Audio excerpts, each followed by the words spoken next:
Siguro, pinaka lately lang, ayaw niya ako paghintayin sa studio.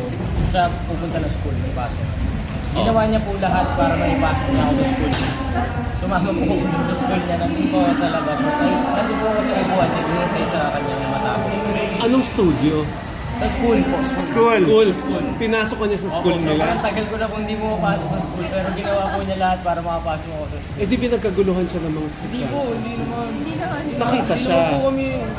Sandali, nasa school ka dahil sinusundo mo siya. Hindi po, sinama po niya ako doon kasi May pasok po. may pasok po siya. Oh, ba't mo siya Ang sweet ah. Ayaw lang po. Hello, pati school. Para hindi mo pagkat... Wala po siyang tatambayan. Oo, ayaw po Hindi, niya. ba't kayo magkasama?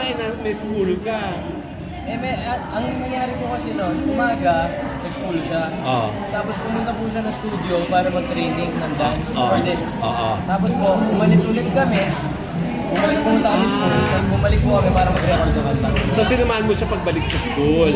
My God, ano reaction ng mga schoolmates mo? Makita si Robby. Siyempre, starstruck po sila, pero like, hindi lang po nila pinapahalata kasi nahihiya po sila kay Rob. Hindi na.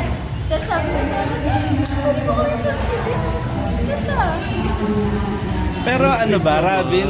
Boss pa rin ba yung tawag mo kay Angela? Hindi na po. Ano ang tawag? Baby na. Minsan Jella, minsan baby. Depende sa mood. Pag galit siya, Jella. Nagagalit ka ba kay Angela, Robby? Minsan, Ano yun? Bakit ka nagagalit sa kanya? yung mga, pag hindi niya ako masyadong pinapansin, kaka-cellphone,